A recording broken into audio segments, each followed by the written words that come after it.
Hello, friends. Today on Mondays with Michelle, it looks a little different. This is Thanksgiving week, Thursday, Thanksgiving Day. So many of you have a short week. A lot of people have asked me to share my story. So I thought this would be the perfect week for me to share being Thanksgiving and how many things I'm so thankful for. So today I'm just going to share my heart.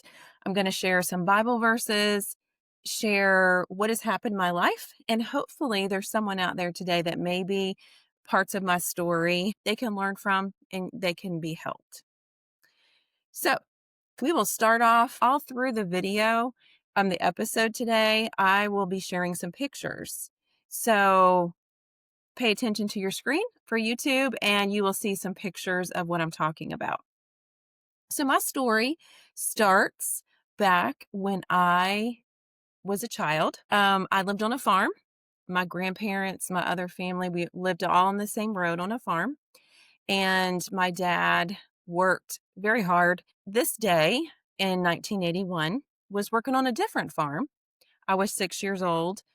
My sister was 5 and my younger sister was 1. But my mom packed us all up in the car to go to town.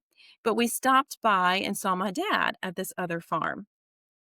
So we talked with him, gave him a hug goodbye, told him we would see him later at the house. And little did we know, but as soon as we drove away, not long after that, a piece flew off from that machine and hit my dad right in the head. And he immediately passed away. So I did not know when I said, "See you later, Dad," that was really going to mean heaven. So my mom was left with 3 young girls to raise. Looking back, I know how strong she had to be able to do that. My mom found another man, and that is my dad now. He married my mom, had a wonderful childhood, grew up in a Christian home, went to a Christian school, graduated, went to a Christian college in Pensacola, had a Bachelor of Science degree in elementary education. That is my kind of my background. I went to school with the girl's dad and elementary school, high school, and college. So right after college, we got married and I taught at the school where I went to school. I was a teacher. And then in 2001, I had Lissa, our oldest daughter. And then in 2004, had Natalie. So we continued to live in Virginia for a few years. And then in 2008, he got a job in North Carolina. So that is when we moved, made our trip to North Carolina. And I thought, it's going to be fine. I am going to find a job easy because I'm a teacher. So it won't be hard for me to find a job. But little did I know that it was very hard. And I thought I had things figured out. And that's how a lot of us are in our walk. We think, oh, I got this. But and I want to go ahead and turn to Proverbs. Will tell us we don't have everything figured out. It says, Proverbs 16:9 says, "A man's heart deviseth his way, but the Lord directs his path, his steps." So we might think we know what we're doing, but God's really the one that directs us. So I had a difficult time finding a job, but I finally did. Worked at a preschool, and Natalie was able to go with me to preschool. And the next year, I was able to teach at a private school. And for the next few years, the girls went with me. We were at a school, but I had a longing to homeschool them because I homeschooled in Virginia a little boy. The family asked me if I would homeschool him, and I said, sure. Great experience. So, all those homeschool moms out there, I applaud you. It is hard work, but your kids learn so many hands on life skills. We went to the soup kitchen and volunteered. They would get their work done quickly just so they could go and serve lunch. Memories that we'll never forget. So, anyway, I was homeschooling and the girls, we would go volunteer. I was working part time as a merchandiser. So, we continued homeschooling for the first year, got to the second year, and September 2014, the girl's dad came home and said, "I'm not happy. I'm leaving." And that is when my world was turned upside down. Like I didn't understand, like you're in shock, like What is going on? That's where my journey kind of began. So I'll never forget the day that he left. He was in the driveway. He had not pulled out yet. And Alyssa said, "Wait a minute." And she runs back in the house and she comes back out carrying a Bible. She wanted him to take the Bible with him. So the immediate thought was, why, God? How in the world am I going to raise two girls? Like, I'm working part-time. I'm homeschooling them. What am I going to do? And definitely did not want to tell my family because no one in my family was really divorced, separated. You feel embarrassed. Like, I didn't want anybody to know. So we were going to homeschool co-op every week. So we continued to go, and I never said a word to anyone. No one knew. We just kept going on with life. I did reach out to the pastor, and he knew. And I did get the girl's dad to do a counseling session, all three of us together. That's the only one that he attended. But the pastor was a very big help. And I will say, if you are going through a trial or a tough time and you don't know what to do, you can't do it all on your own. God is there for you, but you need someone else, a friend, a family member, a pastor. And even in the Bible, it tells us that's in Ecclesiastes. So in Ecclesiastes chapter 4, verse 9 and 10 says, "Two are better than one because they have a good reward for their labor. For if they fall, the one will lift up his fellow. But woe to him that is alone when he falleth, for he hath not another to help him up."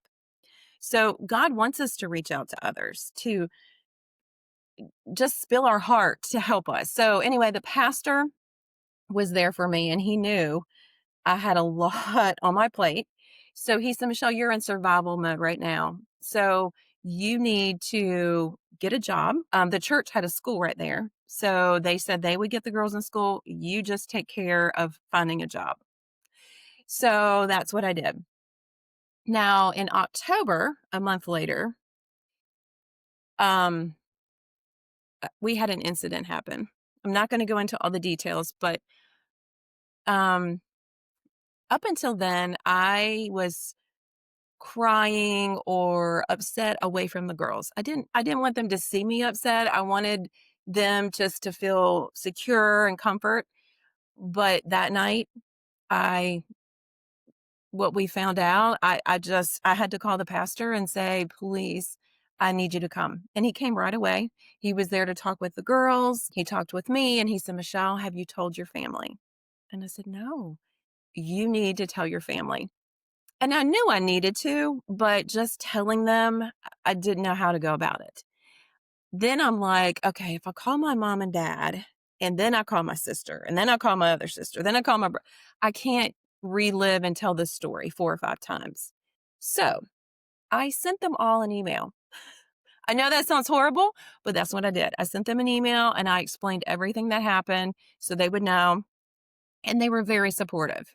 They were there. Again, I'm glad I reached out to the family, the pastor. I could not have made it without their support and encouragement. But back to finding a job, it was very hard. Got turned down, application after application. So someone told me there was a job, but it was a temporary job just for 1 month. And I said, "Oh no, I need a full-time job. Can't just live on 1 month." But I could not find anything else. So I said, "Okay, I'll take that job for 30 days. I know we'll have money. I'll do it." So I worked that job. And after it was done, they said, "Can you stay another 3 months? Can you stay?" And they hired me on. So it really worked out. And I realized the temp agency, staffing agency was there for you. Like they are there to help place you, to help you in any way to get employment. That changed my mindset about them. Continued to work, had a great job. Then God just blessed. I mean, there's so many blessings, and I really want to share because there might be someone out there who says, "I don't know how I'm going to make it." I remember laying in bed and thinking how all the bills, like, what am I going to do? And There's a verse in the Bible, and I'm gonna read it. It's in Matthew. It's Matthew 6:26.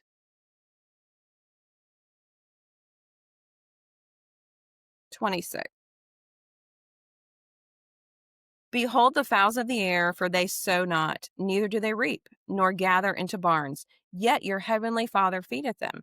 Are ye not much better than they? And that verse I've heard before, but it really, really uh, spoke to me that God cares about what the little birds are going to eat every day. Like they're so little, like people don't care about birds really, but He cares so much more for me. So I would lay in bed in the mornings just thinking, what do I have to do today? And hear the birds outside chirping and think, God cares about me. He cares about the birds. He's going to make sure we have food to eat. He's going to make sure all of our needs are met. So that verse was big encouragement to me. I knew another blessing, I knew we needed counseling. So I started calling different counselors, $150 an hour. Like, thank you. I couldn't afford $150 an hour. So I just was, got off the phone. I went to Focus on the Family's website, got list, would call them. They were very expensive also. But the one counselor I called in Charlotte, she did give me their rates. I think it was like $150. And I just said, thank you. Well, the next day she called me back and she said, I know I just spoke to you, but I told your story to one of our counselors. She's getting ready to graduate and she has the same kind of story that you do. And she's agreed to do your counseling for $5. That was a God thing. Like who even does that? So the girls and I went to counseling. They would have their session. I would go, and I will recommend counseling for anyone that's going through a tough time. You can just talk to them, speak your heart.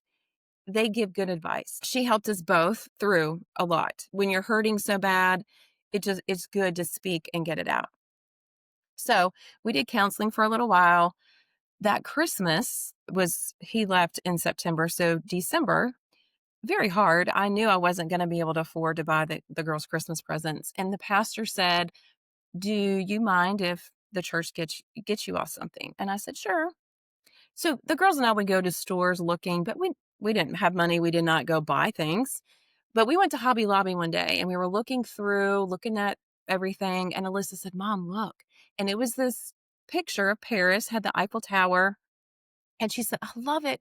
I said, oh, that is pretty. So, of course, we didn't buy anything. But Christmas Eve, we got a knock at the door, and there was Santa Claus. Now, I didn't expect all this. Santa Claus, and had a big bag of presents. I still to this day do not know who Santa Claus was, but they came in with a bunch of presents, put them all underneath the tree. Christmas morning, we're opening presents, and Alyssa opens up a box.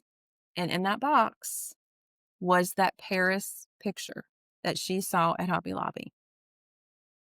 That was just a God thing. Things the girls are never going to forget, how God blessed. Then I had different friends who would get food and have us, hey, y'all need some food. The church took up donations. I mean, it was blessing after blessing. So the one thing I want to share was we went to church every Sunday, very involved. We would help with the kids. It was tough. I will agree. I don't know if anyone has gone through what I did, but going to church, seeing couples together, he has his arm around her, or someone's singing a special song, it could really just get to your heart. But the offering came, and the Bible says we're supposed to give a tithe, 10%. So I knew how much money I had made, and I had $20. And that was my gas money for the week. And so I'm like, do I put the money in the offering or and hope that I just have enough gas? Or do I just keep that money and I know I'll have enough gas? And the offering plate's coming. And I'm just debating, what do I do? What do I do? And I'm like, well, God says if we give, He'll provide. So I put that $20 in the offering plate. After church, The girls and I went to a friend's house and we got ready to leave. And her husband said, "Here." And I could see there was money in his hand. I said, "Oh, no, no, no, no. I don't need the money. No, no, no. You are taking this money." So I took it. And guess what was in his hand? He handed me two $20 bills, double what I gave in the offering. So I had to share the story with the girls because they didn't know I was debating, about the offering. And I said, I wasn't going to put the money in the offering, but I did. And now look, God gave me double back.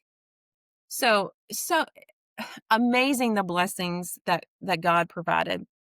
I was even able, with God's help, to buy a house all by myself with and the girls, which that's a miracle in itself. Like not having a job, and then I got a job and was able to save, and we were able to move into a house.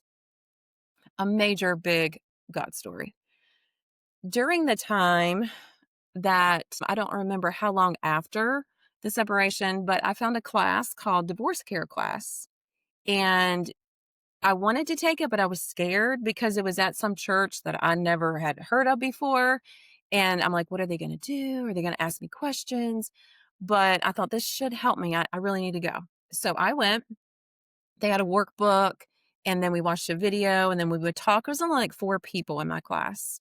But that class was so good. Like each week was a different topic. One was on anger, one was on forgiveness, finances. So it broke it down, and it really, really was a good class for me. In 2017, I went on a blind date and I met Scott, which was very scary in itself. Because if you remember when I told you I went to school with their dad, so elementary school, college, so I had not been on a date in a long, long time. So I was a little nervous. And then I'm like, is he for real? Like, you just don't know people. And this was a blind date. I knew nothing. I mean, we had talked on the phone. But anyway, we started dating and we got married in 2018. And it's just amazing how he treats Alyssa and Natalie like they're his daughters. They're not, but he is there for them. And that makes my heart happy. Like he cares for them about their needs. But I will say that Scott is quite the fisherman. And really, I had not been fishing at all, especially on a boat. So I have learned. I've learned to go fishing. I've learned to cast. A fun experience. And also, he plays the guitar and has learned to play the dobro. And for Christmas, he got me a bass. So now we are singing and playing together, which is something awesome. So I appreciate that about him and something that we can do together. So married now, and in 2020, probably the beginning of 2020, or maybe it's 2019, I talked to our pastor about starting a divorce care class in our church because I know how much that class helped me. And I thought, I know it could help someone else. So I started the class, had two or three people in person, and then COVID happened. So the next time I wanted to do the class, they were talking about people were doing it online. And I thought, hey, I'll do it online and then I will be able to share with whoever from whatever state.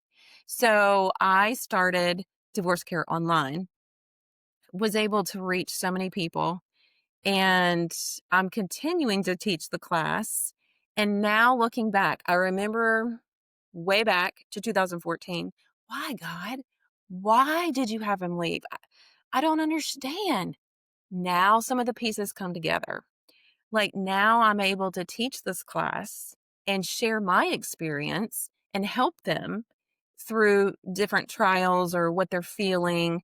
And it's amazing. So I'm so thankful that now I can teach that class and help everyone. But due to COVID, I lost my job. So then now I'm back to square one looking for a job again. And small world, how everything works out. A staffing agency reached out to me and offered me a job. And And remember, years ago, I was like, no way, I am not going to work with a staffing agency because I need a full-time job. But then I realized how much they were there to help. So then I got a job and I have been there since 2020, the same company, helping people find jobs. I'm a client manager now, but I've been where those people have been with no job, don't know what's going to happen. And now I can give them hope. So amazing how God worked that out and kind of turned it around. The Bible verse, my favorite Bible verse, is Jeremiah 29:11. And if some of you don't know, the name of the podcast is Mondays with Michelle at 29:11. So I want to read it for you. Some people thought it was 2911. And I'm like, no, it's 29:11.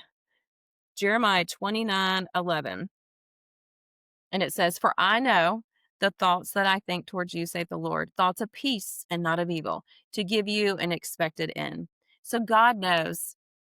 He knows our plan. He has a plan for us. Amazing how he's worked things out and why we went through things, and now we understand why we went through things. But God's always got, it's in his time when he wants something to happen. So very thankful that I have the job that I did. So now going to more recent, in January, I felt like God was telling me to start a podcast.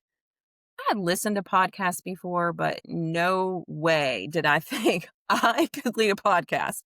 So I just kind of brushed it off. But he kept it kept bringing it to mind, bringing it up to mind.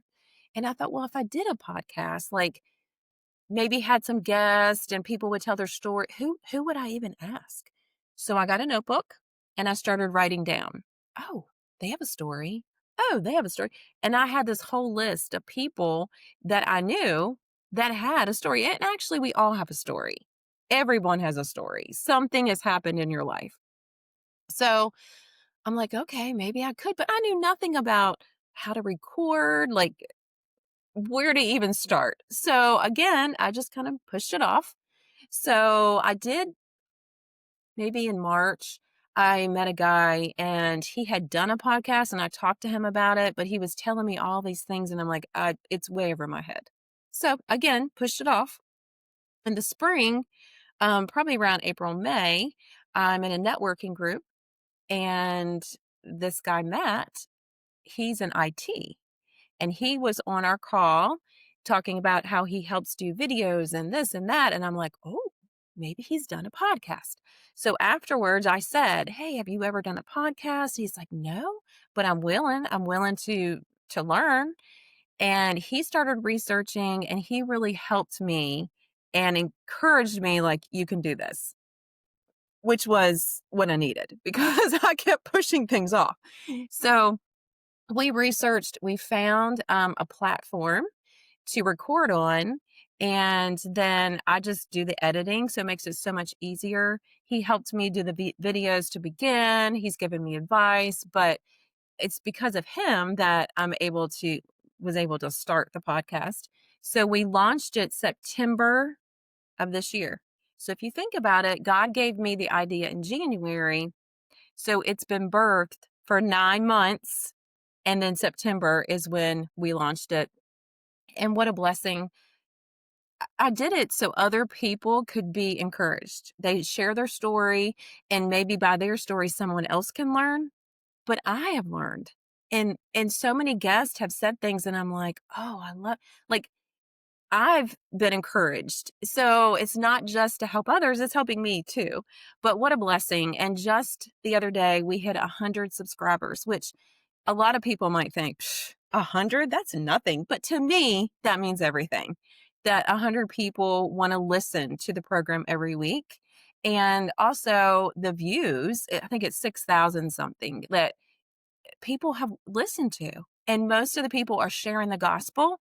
They're sharing what God has done in their life. So what a witness that this can be to the community, to other people. And I hope by me sharing my story today, there was something in my story that maybe will help you. The Bible verses that I shared, that will encourage you. I mean, they've really encouraged me and helped me throughout everything. And I'm so blessed. We are. It's Thanksgiving this week. And think about how many things we can be thankful for. And being a single mom, you realize there's a lot that you took for granted, and then when you don't have it, even the other day we were talking, we would go to Cookout, which is like a fast food place for those of you who don't know, and we would get one milkshake, and they had a 99-cent shake every week. So we would get the 99-cent shake, and we 3 would share it. When we get to a stoplight, it was the next person's turn to eat it. Get to the next stoplight, it's the next person's turn to eat it to the that hey, it's memories we will never forget. But the girls today are thriving. They have great jobs. Um, I'm just so proud of them. And Natalie is engaged now. So exciting times for us having and planning a wedding. And a couple of years ago, she had an accident, very scary time. So thankful God protected her. She had to have her mouth wired shut. Such an ordeal her senior year. So we're very thankful that she's healed and now she's going to be getting married. They have stories too, what they've gone through. And even in divorce care class, Alyssa has popped on and shared what it was like going through divorce to help those other parents that are just like, what are my kids? What's going to happen to my kids? She's been able to help them. So what a blessing. I'm just so thankful. And I'm thankful for each one of you that you watched this today and you're supporting the podcast because I know you don't have to. So I appreciate it. I appreciate everyone that's commented because that really encourages each guest each week. Now I realize me talking how how hard it is. Sometimes it's hard to hold back the tears, but I'm glad I was able to share today and I pray that you all have a great Thanksgiving. We all can be grateful for everything that God has given us. And we will see you next Monday with the next guest. Happy Thanksgiving.